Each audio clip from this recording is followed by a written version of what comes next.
Olá, boa tarde. Terceira tentativa, a ver se é desta. Não tenho muito jeito para estas coisinhas, mas pronto. Até parece um gajo que faz vídeos e tal, e lives, e depois não se derrasca assim tão bem numa situação destas, mas enfim. O que é que eu queria dizer? Eu estava ali a pensar um bocadinho se havia de fazer ou não. Olha, decidi fazer foi por impulso. Que é dizer qual é que é o meu propósito, porque é que eu faço isto, porque é que sou broker da Remax, porque é que criei o Salto, um programa para mid e top producers, não é só para o ramo imobiliário, mas nós vamos começar pelo imobiliário. Porque é que eu faço isto? Há um escritor e um pensador brasileiro que eu gosto muito, que é o Mário Sérgio Cortella, ou Cortelha, nunca sei como é que se diz, que tem um livro que é Qual é a tua obra? E ele basicamente diz: tu tiveres cá mais ou menos 75 anos e comer X quantidade de comida por dia, beber X quantidade de líquidos, tu garantidamente vais deixar à próxima geração 40 toneladas de bosta. E a pergunta dele é: qual é que é a tua obra? Aqui não é bem a obra, mas é um pouco o propósito. Qual é que é o meu propósito? Porque é que eu faço isto que eu faço? E o meu propósito é muito simples. Eu fui empurrado para ser empresário, acho que nunca teria tido a coragem de o ser se não fosse a vida a empurrar-me para lá. Um dia alguém veio com um cheque gordo na mão e disse: queres bazar? E eu não sei porque tive ali um momento de um flash em que disse: pá, não vou continuar a trabalhar para outros e vou arrancar com o meu negócio. Olha que se lixe. Peguei no cheque, fazia de conta que tinha comprado um grande carro. Se isto corresse mal, olha, esqueceste o seguro e espetaste o carro e logo vês o que é que faz a seguir. E foi assim que a Remax começou. O meu propósito no início era fugir basicamente a administradores parvos, estressados. Eu era diretor-geral, portanto estava mesmo na linha da frente. Os acionistas davam porrada no administrador, o administrador dava-me porrada a mim, eu ia dar porrada para os de baixo para me sentir homem. E estava um bocadinho saturado deste ciclo, e então, não sei porquê, foi aquele momento em que eu disse: embora lá arriscar e vamos arrancar com o negócio. Isto há 11 anos, fez dia 1 de março que abrimos a primeira. Pronto, tive que me pirar aqui um bocadinho para o outro lado, para estar mais ao pé do router. Ainda está muita gente em casa com as internets todas ligadas ao mesmo tempo. Olha, vou aqui para cima da minha moto, está aqui a minha princesa. Então pronto, olha, assim estou confortável. Estou aqui assim no meu espaço, em casa, e a fazer este vídeo. Então, o meu propósito inicialmente era isso, era fugir a administradores estressados, não estar sempre neste ciclo de leva porrada, dá porrada para baixo, e mudar a minha vida. Mas isso depois, passado um tempo, deixou de ser isso. Então, hoje em dia, quando eu me pergunto a mim, não é os outros, quando eu me pergunto a mim qual é que é o teu propósito, o meu propósito basicamente é ajudar a passar a que as pessoas deixem de ter mentalidade de empregados e passem a ter uma mentalidade de empresários. Isto pode parecer fácil para alguns, mas não é. Eu lembro-me que eu já era diretor-geral, tinha uma experiência grande a gerir equipas, alguma experiência a gerir uma parte da empresa, e andei um ano a chorar todos os dias a ir para a minha Remax. Chorava todos os dias, a pensar: o que é que tu andaste a fazer? Devias era ter guardado o dinheiro e ias trabalhar para terceiros. Portanto, este processo não é um processo simples. Lembro-me que há alguns anos, não sei se vocês passaram por isso, terem que ir à escola dos vossos filhos falar sobre qual é que é a vossa profissão, e eu dizer, ou já tinham estado qual era a nossa profissão, já tínhamos trabalhado no estrangeiro. Eu já trabalhei em Angola, 92 a 94, e então fui lá falar neste contexto, e eu disse ao professor: acho que hoje em dia a escola continua sem estar preparada para ensinar outros caminhos, a não ser aqueles caminhos que os nossos pais percorreram, que deves trabalhar para a função pública, ter um emprego estável, trabalhar para o banco e tal, para o Estado é que é bom. E o professor desmentiu-me na altura, mas com o tempo eu vim a confirmar que ele não tinha, infelizmente para todos nós, não tinha razão. Não existe nada, não existe nenhuma estrutura que ajude a mudar esta mentalidade.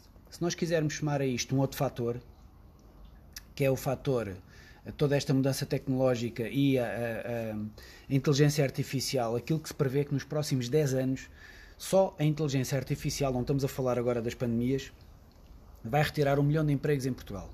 1 milhão. Então, se nós pensarmos nisto, é muito fácil nós conseguirmos perceber que a geração dos nossos filhos é uma geração que vai ter problemas grandes. Porque com tudo o que está a acontecer, basicamente vai ser os top, aqueles mesmo muito bons, que são sempre uma minoria, esses vão sempre ter emprego garantido a trabalhar para terceiros. Muitos deles provavelmente nem irão ter vontade de trabalhar num seu próprio projeto. Depois há uma data de empregos que vão desaparecer porque as máquinas vão substituir. Caixas de supermercados, transportes, sei lá. Tanta coisa que vai desaparecer. Se nós começarmos a pensar, vamos ver que, ou conseguimos concluir que isso vai mesmo tomar uma parte importante na nossa sociedade. E depois vai existir uma quantidade muito grande que tem duas opções. Ou agarra empregos miseráveis, mal remunerados, ou, bem, três opções. Ou agarra empregos mal remunerados, ou pira-se para o estrangeiro, ou então tem que criar o seu emprego, o seu autoemprego. E é aqui que nós entramos. Para toda esta quantidade enorme de pessoas que amanhã vai obrigatoriamente criar o seu autoemprego, porque isto vai acontecer com uma grande quantidade, nós temos a obrigação moral de os ajudarmos a serem empresários. Podemos não pensar nisto, mas ela está cá. Isto é uma das coisas que eu digo, cada pessoa que começa a trabalhar, neste caso, na minha empresa, na Remax Easy, é uma das primeiras coisas que eu digo logo no primeiro dia, que é vocês todos nós, temos a obrigação moral de ensinar os nossos filhos a serem empresários. E para isso, primeiro temos que ser nós, pelo exemplo. É muito engraçado dizer estas coisas, mas eu imagino daqui a uns anos as minhas filhas a dizerem: pai, como é que é ser empresário? Pá, isto é muito bom e tal, resulta muito bem, isto é fantástico, és dono do teu tempo, aquelas coisas que no imobiliário nós conhecemos, que são as armadilhas muitas vezes. E estou a vê-las olhar para mim e dizer assim: pá, isso deve ser muito bom, mas porquê é que tu andas sempre sem dinheiro, nunca tens dinheiro para nada, nunca podes fazer nada? Se é assim tão bom, para que é que eu vou para isso? Não há dinheiro. Então, eu tenho a obrigação de tentar ser o melhor empresário possível para um dia poder explicar isto às minhas filhas, que é: olha, ser empresário é isto, e eu quero-vos ensinar como é que este caminho se percorre. Isto é o meu propósito. Quando entrar alguém dentro da Easy, no primeiro dia, é ajudar aquelas pessoas a transformarem a vida delas, como eu consegui transformar a minha, com a ajuda também de muita gente, a serem empresários. Porque ser empresário não é ter um contribuinte que começa pelo número 5. Isso é ter uma empresa. Ser empresário é outra coisa. E principalmente na nossa atividade, basicamente nós temos três níveis de empresariado, se quisermos dizer assim. Há o empresário de nível 0, que é a pessoa que trabalha no imobiliário e está constantemente concentrada e unicamente concentrada nos contratos de promessa, nas escrituras, na angariação, na baixa de preço, na sua equipa quando a tem. Este é o empresário nível 0, que liberta recursos. Depois quando a coisa corre bem. Depois há o empresário de nível 1. Este nível 0 já não é assim uma maioria tão grande. Há o empresário de nível 1, que é aquele que aprendeu a gerir fluxos financeiros.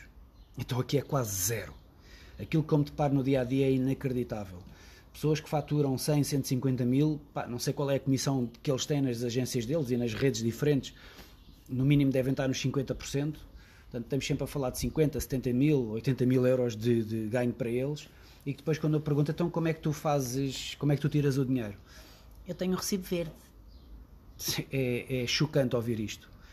Então tens uma fiscalidade entre os 46% e os 48%. Podias ter 10 a 12 se soubesses gerir uma empresa e os teus fluxos financeiros. É isto que nós ensinamos, das coisas que nós ensinamos no salto. Mas isso são outros 500. E portanto, aquilo que nós temos é este empresário de nível 1, que já sabe gerir fluxos financeiros, e que se no nível 0 já são poucos, no nível 1 eu acho que são quase inexistentes. E depois existe um outro nível, que é o nível 2, que são aqueles que, além de fazerem estas duas coisas, já fazem compra e venda. Por vezes, há quem esteja no nível 0 e no nível 2, que é já ganhou dinheiro e então está a fazer compra e venda, mas não está a maximizar aquilo que ganha, porque ainda não sabe fazer o nível 1, ainda não sabe maximizar os seus ganhos. Como fatura muito, liberta bastante e consegue fazer estas aquisições e esta gestão de património. Mas na realidade está a desperdiçar se calhar 20, 30, 40% do seu ganho potencial por não saber fazer isto. E é isto, é por causa disto que eu quero fazer aquilo que eu faço, é por causa disto que eu quero ser empresário, que eu quero ser trabalho no imobiliário, que sou broker e que estou a lançar agora um programa disruptivo, diferente, de 2 anos, o salto. Não sei se já viram aí a nossa publicidade, estamos em força aí nas redes sociais, mas é para ensinar a fazer isto e muitas outras coisas. Mas este é o meu propósito. Ajudar a próxima geração dos meus filhos, das minhas filhas neste caso, a serem empresários. Não vai haver empregos de qualidade para todos. E se nós não soubermos gerir o nosso próprio trabalho, Eu lembro-me do meu primeiro sócio, só para terminar, que me dizia assim, ou eu disse-lhe uma vez, pai, passado um ano de ter a minha empresa aberta e estarmos a funcionar no imobiliário, 2010, uma coisa boa. E portanto estava a funcionar para aí há um ano e eu disse-lhe, pá, eu sou empresário. Ele olhou para mim, o meu grande amigo Rodrigo Rodrigues, com sotaque açoriano, assim, tu não és nada empresário, pá. Tu tens um autoemprego muito mal remunerado. Daqui a uns tempos há de ter um autoemprego mais ou menos remunerado, depois bem remunerado, e um dia pode ser que sejas empresário. Eu fiquei chocadíssimo com ele. Acho que estive sem falar para aí uns dias. Tipo, este tipo está-me a dizer que eu não sou empresário. E realmente eu não era empresário. Porque muitas vezes confunde-se isso. Eu tenho um contribuinte que começa pelo número 5. Pá, eu tenho uma empresa. Eu até já tenho aí uma empresa com que eu trabalho para as redes sociais. Tenho um contabilista. Só estamos a encher o nosso ego e não estamos a maximizar os nossos rendimentos. Olha, era isto. Obrigado a quem esteve aí a ver. Até um dia destes, se der assim na mona, faça-se outra coisa. Agora já são 2h37, tenho uma reunião que começa às 3, tenho que me pirar porque esta é presencial, e até breve e até um dia destes, e obrigado por estarem aí.